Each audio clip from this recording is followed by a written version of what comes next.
কর আইনজীবী পরীক্ষার প্রস্তুতি নিয়েছেন, কিন্তু আপনি আজকে যে প্রশ্নগুলি আমরা পড়বো সেই প্রশ্নগুলি আপনার কমন পড়বে যদি আপনি একবার শুনেন। কিন্তু আপনি যদি শেষ পর্যন্ত আমাদের সঙ্গে যুক্ত না থাকেন তাহলে কিন্তু আপনি প্রশ্নের উত্তরগুলি আপনার পেতে কষ্ট হতে পারে। সেই প্রশ্নগুলি কি কি আছে? প্রশ্নগুলি আপনিও জানেন যে অর্থ বছর কি, আয় কাকে বলে, আয় বর্ষ কি, বেতন আয় কি, এই বিষয়গুলি নিয়ে আজকে আমরা ছোট্ট একটি টিউটোরিয়াল আকারে প্রকাশ করবো ইনশাল্লাহ। তাহলে চলেন, সর্বপ্রথম আমাদের যেটি আছে সেটি হচ্ছে হলো অর্থ বছর কি বা অর্থ বছর কাকে বলে। এটা হচ্ছে হলো ছোট 1 মার্কের পরীক্ষার প্রশ্নের জন্য যেগুলি দরকার, যে 10টি প্রশ্ন লিখতে হবে, সেই 10টি প্রশ্ন কিন্তু আমরা যাতে করে পাই সেই জন্য কিন্তু আমরা ধারাবাহিকভাবে চেষ্টা করে যাচ্ছি। এবং কি আপনারা যারা আমার সঙ্গে যুক্ত আছেন আপনারাও কিন্তু ইনশাআল্লাহ চেষ্টা করতেছেন যথেষ্ট পরিমাণে, সেটি আমি বুঝতে পারছি। দেখেন, এবারে আমাদের যে পরীক্ষাটি হবে সেটা হচ্ছে আইসিপি এক্সাম 2026। এটার জন্য কিন্তু আমরা সকলে রেজিস্ট্রেশন করেছি। বা আয়কর আইনের প্রতি যদি আপনি পরীক্ষার্থী নাও হন, তার পরবর্তীতে কিন্তু আপনি আয়কর আইন সম্পর্কে জানলেন, একটি বিষয় আপনার জানা থাকলো। তাহলে সর্বপ্রথম কি আছে? অর্থ বছর কি। অর্থ বছর কি, এই যে বিষয়গুলি কিন্তু আপনার অবশ্যই নোট করার জন্য অনুরোধ থাকবে। কেননা যখন পরীক্ষার রুটিন পাবলিশ করা হবে বা ডেট পাবলিশ করা হবে সেই সময় যাতে করে আপনার এই ধরনের সমস্যা না হয় খুঁজতে, যে আপনি কি পড়বেন সেই বিষয়গুলি যাতে করে কোনো ধরনের সমস্যা না হয়, সেই ধারাবাহিকতায় আমরা কিন্তু ভিডিওটি প্রকাশ করে যাচ্ছি। তার পরবর্তীতে প্রথম কি, অর্থ বছর কি। অর্থ বছর হলো সরকারের হিসাব নিকাশের একটি বার্ষিক সময়কাল। এখানে কি বলা হয়েছে, এটা কিন্তু আপনার আর আমার সময়কাল না, এটা হচ্ছে হলো সরকারের, আমাদের বাংলাদেশের যে সরকার আছেন বা আমাদের দেশ পরিচালনা করার জন্য যে সময়কাল বা হিসাব নিকাশের জন্য হয়, সেই হিসাব নিকাশের কিন্তু একটি বার্ষিক সময়কাল। আমরা কিন্তু ব্যক্তিগত যদি হিসাব প্রতিষ্ঠান হয় তাহলে সেটা কিন্তু আমরা প্রতিদিন হিসাব করি বা অন্যান্য সবকিছু আছে, তার পরবর্তীতে কিন্তু আমরা একটা বার্ষিক হিসাব করি যে আমার বছরে কি একটা লাভ হলো নাকি লস হলো। সেই ক্ষেত্রে সবারই ব্যক্তিগত হোক বা অন্য রাষ্ট্রীয় হোক, সবারই কিন্তু একটি হিসাব থাকে। হিসাবের বাইরে কিন্তু আমরা কেউ কিছু করতে পারি না। যদি হিসাবের বাইরে করি সেক্ষেত্রে কিন্তু আমাদের নানা ধরনের সমস্যা হয়ে থাকে। তাহলে আমাদের প্রথম কথা কি, অর্থ বছর কি। অর্থ বছর হলো সরকারি হিসাব নিকাশের একটি বার্ষিক সময়কাল। এখন এখানে কি বলা হচ্ছে, বার্ষিক সময়কাল। এখন এই যে বার্ষিক সময়কাল, বার্ষিক বলতে আমরা কি বুঝি? আমাদেরকে ছোটবেলায় পড়ছি বা এখন আমাদের ছেলে মেয়ে যারা আছে বা আমাদের ছোট ভাই বোন যারা আছে তাদের কি হয়, বার্ষিক পরীক্ষা হয়। বার্ষিক পরীক্ষা কি, ফাইনাল পরীক্ষা। এর পরবর্তীতে এই বছরের সর্বশেষ পরীক্ষা। তাহলে এই যে এখানে একটা বার্ষিক সময়কাল, সময়কাল বলতে কি বুঝবো, এখানে হলো দিন গণনা করা হবে, আসলে কত দিন। তাহলে হচ্ছে বার্ষিক সময়কাল বলতে বাংলাদেশে এটি সাধারণত 1 জুলাই থেকে 30 জুন পর্যন্ত হয়ে থাকে। এখন কোন বছরের 1 জুন 1 জুলাই সেটা কিন্তু আমরা সকলে জানি। তাহলে আমরা কতটুকু পড়বো, আমরা শুধু 1 মার্কের জন্য এতটুকু অংশ পড়লেই ইনশাল্লাহ হয়ে যাবে। সেটি কি, অর্থ বছর হলো সরকারি হিসাব নিকাশের একটি বার্ষিক সময়কাল। বাংলাদেশে এটি গণনা করা হয় 1 জুলাই থেকে পরবর্তী 30 জুন পর্যন্ত। তাহলে 1 জুলাই থেকে 30 জুন পর্যন্ত, এটা যদি আমরা ধারাবাহিকভাবে একটু ব্যাখ্যা দেই তাহলে আমার এখানে কি বলা আছে, 1 জুলাই। তাহলে আমার বোঝার সুবিধার্থে বা আপনাদের সকলের বোঝার সুবিধার্থে যদি এখানে যদি ওপরে জায়গা নেই, তার পরবর্তীতে 1 জুলাই, এই ধরুন 1 জুলাই। এখন বলতে পারেন যে 30 জুন এইভাবে কেন, আমাদের দেশের যে কর ব্যবস্থাপনা আছে সেই কর ব্যবস্থাপনায় কিন্তু এই হিসাবটাই অর্থ বছর হিসাবে গণনা করা হয়। তাহলে আমাদের কি হলো, অর্থ বছর হলো সরকারি হিসাব নিকাশের একটি বার্ষিক সময়কাল। আশা করি কেউ বুঝতে সমস্যা নেই। অর্থ বছর হলো সরকারি হিসাব নিকাশের একটি বার্ষিক সময়কাল। বাংলাদেশে এটি সাধারণত 1 জুলাই থেকে 30 জুন পর্যন্ত হয়ে থাকে। আমরা ব্যাখ্যাতে বা উদাহরণে কি দেখলাম, 1 জুলাই 2026 থেকে গণনা করা হলে 30 জুন 2027 পর্যন্ত এটি ইনশাল্লাহ শেষ।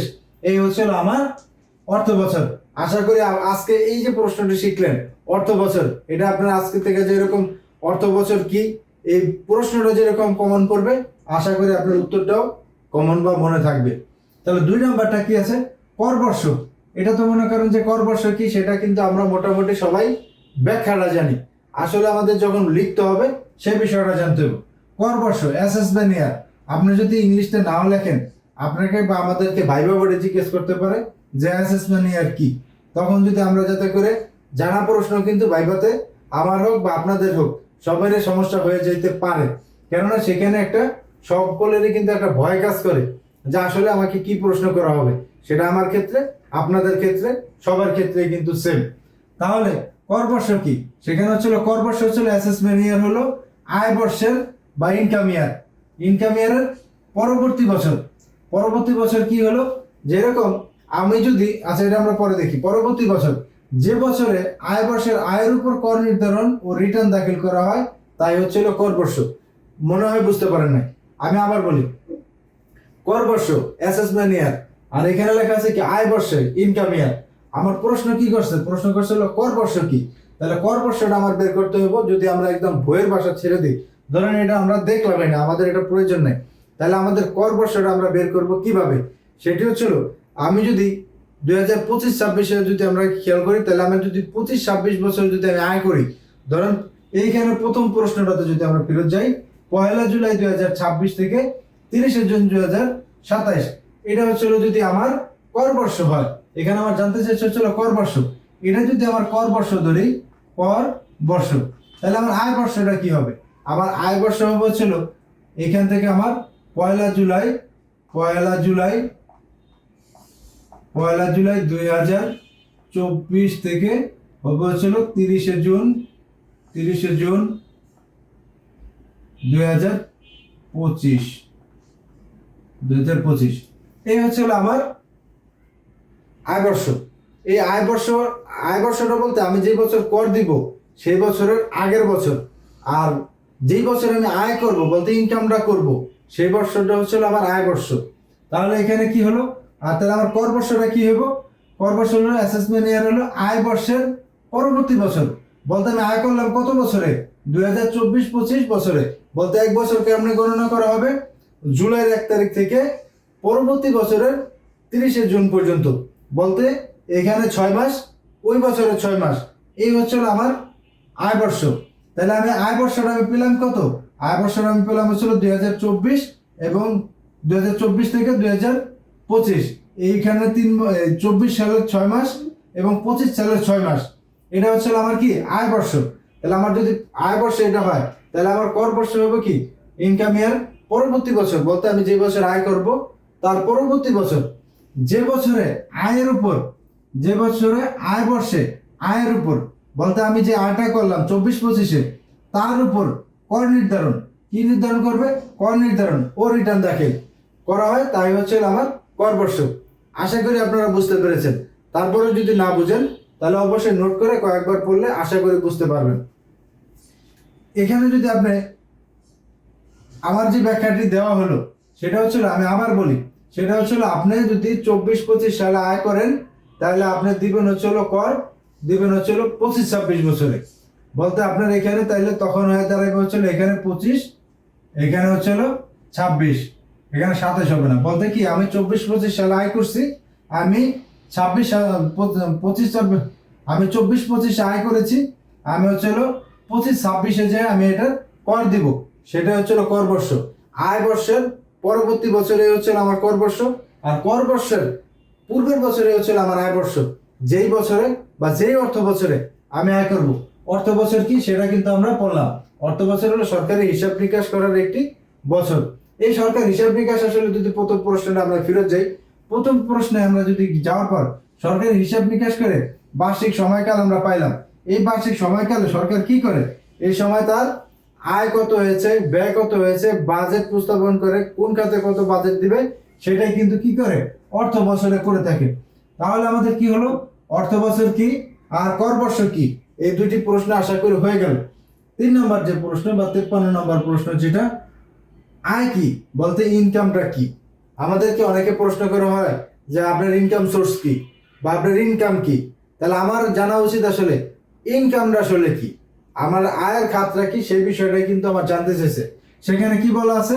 আয়কর আইন 2023 ধারা 2013 অনুসারে আয় বলতে এমন যে কোনো উৎস থেকে উদ্ভূত আয়, প্রাপ্তি, মুনাফা অর্জনকে বোঝায় যা আইন অনুসারে কর আরোপযোগ্য। আয়কর আইন 2023 অনুযায়ী আয় বলতে এমন যে কোনো উৎস থেকে উদ্ভূত আয়, প্রাপ্তি, মুনাফা অর্জনকে বোঝায় যা আইন অনুসারে কর আরোপযোগ্য। আপনার যদি কর আরোপযোগ্য করা না যায় তাহলে কিন্তু সেই আয় কিন্তু এই করের আইন 2023 অনুযায়ী কিন্তু গণনা করার কোনো সুযোগ নেই, যদি আপনার এরকম কর আরোপ করা না যায়। তাহলে আমরা কি করব, আয়কর আইন 2023 ধারা 2013 অনুসারে আয় বলতে এমন যে কোনো উৎসকে বোঝায় বা এমন যে কোনো উৎস হতে উদ্ভূত আয়, সেখানে হচ্ছে হলো আয় হবে, প্রাপ্তি হবে, মুনাফা হবে, এরকম যদি কোনো কিছু বোঝায় যার উপরে কর আরোপ করা যায়, তাই হচ্ছে আমাদের এই হচ্ছে আয়। তাহলে আমরা কি বুঝি, আমরা সাধারণ ভাষায় আয় বলতে আমরা যেটা বুঝি, এটা কিন্তু কোনো বইয়ের টপিক না। সেটা হচ্ছে আমি 100 টাকাতে একটা পণ্য কিনছি, আমি একটা 100 টাকার পণ্য আমি 150 টাকা বা 140 টাকা সেল করলাম। সেল করার পরবর্তীতে যে লাভটা হলো সেটা কিন্তু মোট লাভ। বছর শেষে সেটাই কিন্তু আমার বলা হয় যে আপনার আয় কি, ইনকাম সোর্স কি। তখন আমরা কি বলি, যে আমরা কিন্তু কখনো বলি না যে আমার 40 টাকা লাভ হয়েছে বা লস হয়েছে। তখন আমরা কি বলি, যে আমাদের ইনকাম সোর্স বা আয়ের সোর্স হচ্ছিল বিজনেস, কেননা আমরা সেখানে ব্যবসা কার্যক্রম পরিচালনা করছি। এটা হচ্ছিল যদিও এই যে এটা হচ্ছিল এই যে মুনাফা, আপনার যদি মুনাফা চিন্তা করেন সেটা। এর পরবর্তীতে যদি অর্জন বোঝায়, এটা আমরা আসলে এইভাবে ব্যাখ্যা দেওয়ার কোনো যৌক্তিকতা নাই। এটা যদি আপনার জানতে হয় তাহলে আপনি কমেন্টে জানান। প্রত্যেকটারই কিন্তু আলাদা আলাদা বিষয় আছে, আয় কি, প্রাপ্তি কি, মুনাফা কি, অর্জন কি, এটা আপনিও বুঝেন। তার পরবর্তীতেও আমরা যেহেতু আমাদের প্রশ্ন আসছে হলো আয় কি বা ইনকাম কি, তাহলে আয়কর আইন 2023 ধারা 2013 অনুসারে আয় বলতে এমন যে কোনো উৎস হতে উদ্ভূত আয়, মুনাফা, প্রাপ্তি, অর্জন ইত্যাদি হচ্ছে আমার যেটার উপরে কর আরোপ করা যায়, সেটা হচ্ছে আমার আয়। সেটা কি আরোপযোগ্য হতে হবে কি, কর। তাহলে আমার 3টে প্রশ্ন হলো। 4 নম্বর প্রশ্ন যেটি আছে, বেতন আয় কি? বেতন আয় হচ্ছে স্যালারি ইনকাম। স্যালারি ইনকামটা কি? চাকরি হইতে আয় বলতে চাকরি বা কর্মসংস্থান সূত্রে প্রাপ্ত মূল বেতন, ভাতা, বোনাস, প্রভিডেন্ট ফান্ডের অবদান, গৃহ ভাতা, সুবিধা, মোটর গাড়ি, পার্কিং ইত্যাদি যাই আছে সবকিছু মিলাই হচ্ছিল আমার পারিশ্রমিক বা সুবিধাই হচ্ছিল আমার বেতন আয়। তাহলে আবার বলি, বেতন আয় বলতে কি হয়, চাকরি হইতে আয় বা চাকরি বা কর্মসংস্থান সূত্রে প্রাপ্ত মূল বেতন।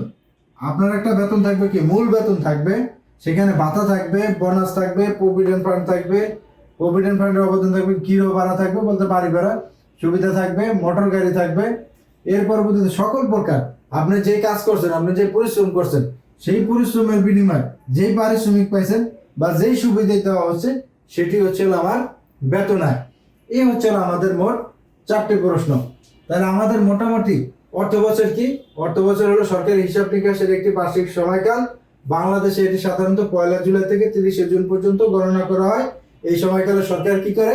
এই সময়কালে সরকার বাজেট প্রস্তাবন করে, এই সময়কালে সরকার আয় ব্যয় হিসাব করে, এই সময়কালে রাষ্ট্র কিভাবে পরিচালনা করা হবে, কোন খাতে কত অর্থ প্রদান করা হবে, সেই বিষয়গুলি এখানে করে থাকে। অর্থ বছরে আমাদের কাজ শেষ। 2 নম্বর যে প্রশ্ন, কর বর্ষ কি? কর বর্ষ বা অ্যাসেসমেন্ট ইয়ার বা আয় বর্ষ, ইনকাম ইয়ার। ইনকাম ইয়ারের পরবর্তী বছর, যে বছরে আয় বর্ষের উপর কর নির্ধারণ করা হয় বা রিটার্ন দাখিল করা হয়, তাই হচ্ছে আমার কর বর্ষ। এর পরবর্তীতে আয় বা ইনকাম কি? আয়কর আইন 2023 ধারা 2013 অনুসারে আয় বলতে এমন যে কোনো উপায় বা উৎস থেকে উদ্ভূত আয়, প্রাপ্তি, মুনাফা, অর্জন ইত্যাদি যার উপর আইন অনুসারে কর আরোপযোগ্য হয়, তাই হচ্ছে আমার আয়। লাস্টে যেটা ছিল বেতন আয় কি? বেতন আয় বা স্যালারি ইনকাম চাকরি বা কর্মসংস্থান হইতে, আপনি যেখানে কর্মসংস্থান হইতে বা সূত্র হইতে প্রাপ্ত মূল বেতন, ভাতা, বোনাস, এর পরবর্তীতে আপনার ভাড়া ইত্যাদি, মোটর গাড়ি ইত্যাদি যে সুবিধাই আপনি পান না কেন, আপনার যে পারিশ্রমিক আছে সেটাই হচ্ছে আপনার মূল বেতন হিসাবে পরিগণনা করা হবে।